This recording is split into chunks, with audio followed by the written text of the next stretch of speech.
Coming up next on the Jeff Crilley Show, November and December have been a challenging 2 months for the North Texas Food Bank. We'll be talking to the president and CEO. She'll explain next.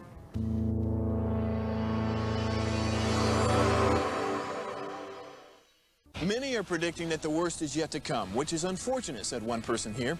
Until now, they've enjoyed the reputation of being the nation's icebox. Watched a burglar in his home this morning by webcam. As a journalist of over 25 years, stories are what make my world turn. Reporting live from the Dallas newsroom tonight, Jeff Crilley, Fox 4 News. But in 2008, I took the jump from my familiar life and started a PR firm from my home. We're talking about anyone with a camcorder like the one I'm using becomes a television network. We started slowly growing the company, and we now have over 100 clients, and we've branched into the world of live digital broadcasting. I now own 8 different TV studios and have a huge team, and the stories that I now get to share are sometimes the most important of my life.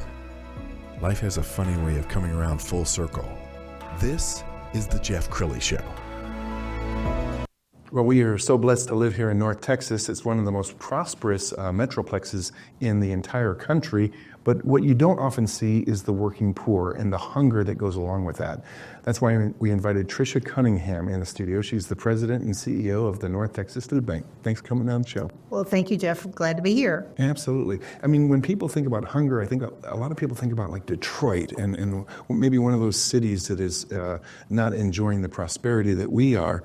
People don't see the working poor, do they? They don't. I think what happened during the pandemic is so many people realized that there actually is an issue of hunger, but they thought that was because of the pandemic. And they saw these long lines of cars, people were out of work, they got the rug pulled out from underneath them. But what they don't realize is that hunger has always been prevalent in our community. We've always been able to have people in every zip code that in our 12 counties that we serve that need access to charitable food. But what we're seeing now is that more people than ever have been. Texas now has surpassed California as the state with the most food insecure people. Wow, that's crazy. And everybody thinks about food pantries, but the food pantries have to get their food from someplace. So talk about your relationship with food pantries. So we are a member of the Feeding America Network. As part of that, there are 200 food banks across the nation that serve every zip code in the U.S. We then have relationships in our 12 counties that we serve with so many of these partners that are in the community. So we have food pantries primarily that serve their neighbors in their community. We want them to build that trust in the community so that they can feel free and comfortable going there. They're treated with respect. There are school pantry programs. We have mobile distributions. But we are primarily a supply chain and logistics organization. Yes, we have semi-trucks. We have big box trucks that were able to distribute that food across the 12 counties to these partners and these mobile distributions so that it makes it easier to access for those individuals who need it. Yes, and the holidays are an important time for you. I found a nice piece that was done around Thanksgiving time by Fox 4. Let's go ahead and roll that. Families in the Metroplex received free holiday meals at UNT Dallas this morning. The Thanksgiving distribution, part of a collaboration among the North Texas Food Bank, local grocery stores, and UNT Dallas. Fox 4's Tisa Muzinga reports.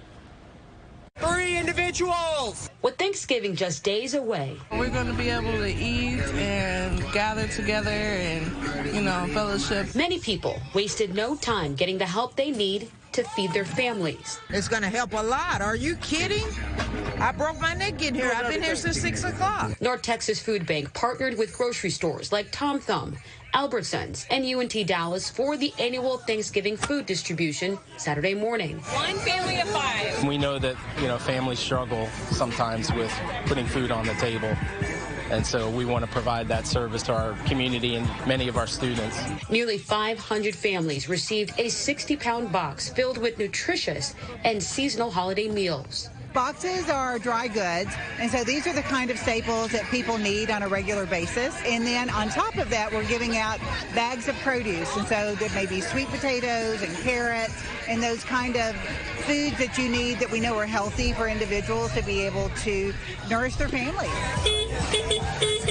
Trisha Cunningham says food insecurity in North Texas is increasing. Our very first individual in line, I talked to that gentleman. He got here this morning at 3:50 a.m. People don't do that unless they actually need the food. And that gentleman wasn't alone. I've been in line since 6:05, and I'm sure it's well worth the wait. So events like this are needed because no one gets left behind or goes hungry, especially during the holidays.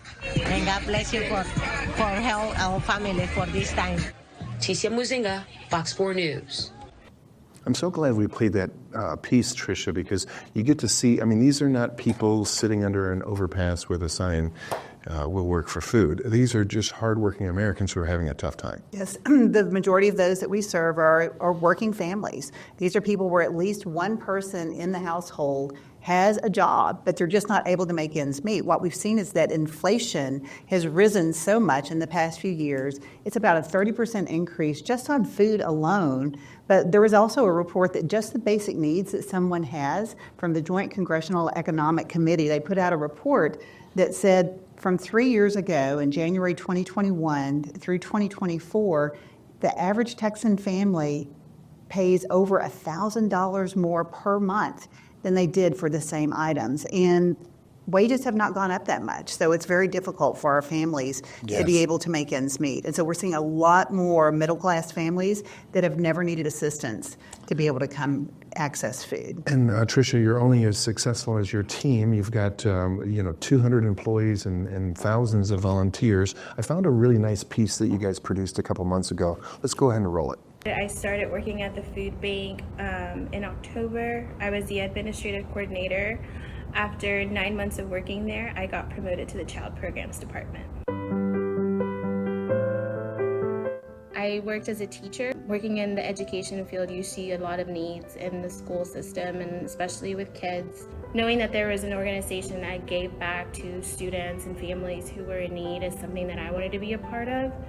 Which is why all I wanted was to get my foot in the door. Growing up, we were in the low-income bracket. Both of my parents worked 2 jobs to be able to provide the nutritious meal. I have a very special place in my heart for the social navigators because it was because of them that my parents had access to food stamps and Medicaid for us growing up.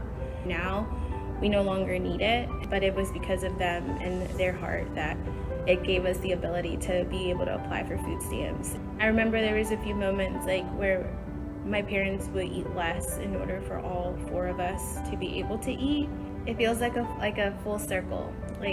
Every day I wake up knowing I'm part of the difference to close that hunger gap.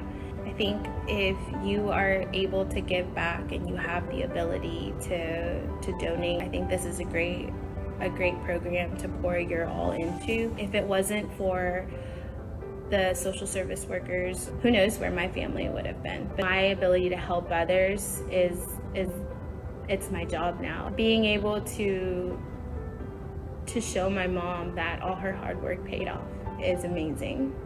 So I always want to make her proud.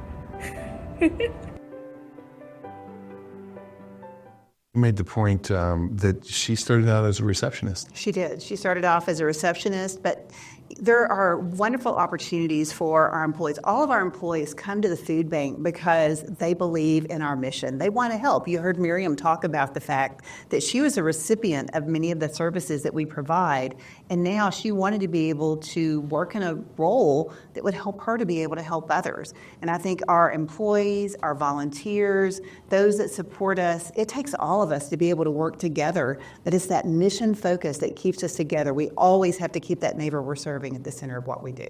And that you have a little twinkle in your eye because you spent 30 years in corporate America, and while that was rewarding, I would suggest this is probably the happiest you've ever been. Absolutely. I believe, those 30 years at Texas Instruments were formative for me. I learned so many things. I had so many experiences. I would not be able to do the job today at the food bank if I had not had that experience in the corporate world.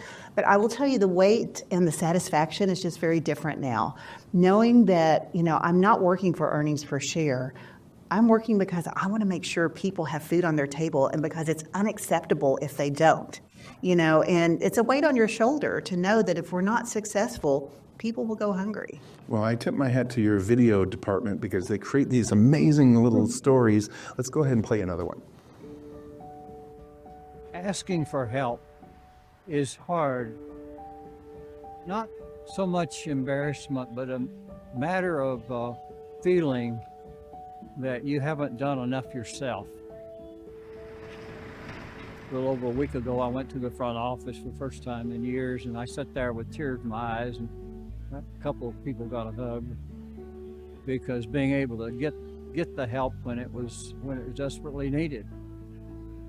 I'm 90 years old, and during my lifetime, there's been many times that I've been hungry.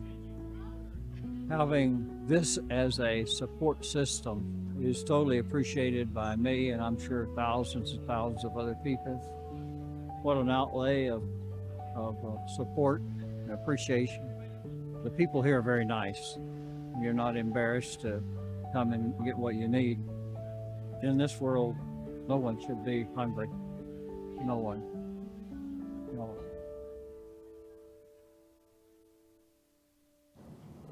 So Trisha, let's talk some more about food insecurity among, our greatest generation, the retirees. They live on a fixed income. They're not seeing their income go up whenever this inflation goes up. And I mean, just like Bobby in that video, there are so many in our community that just can't make ends meet. They thought this should be the golden years. Right. This should be the time of their life. They should be able to enjoy it, but they just don't have the income to be able to do that. And so we here in Texas, we have the highest number of food insecure older adults, that's those 50 and older, than anywhere else in the country.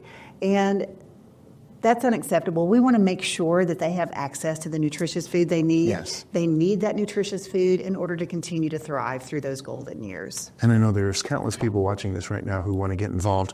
How can people get involved? There's 4 ways that we always say that people can do that.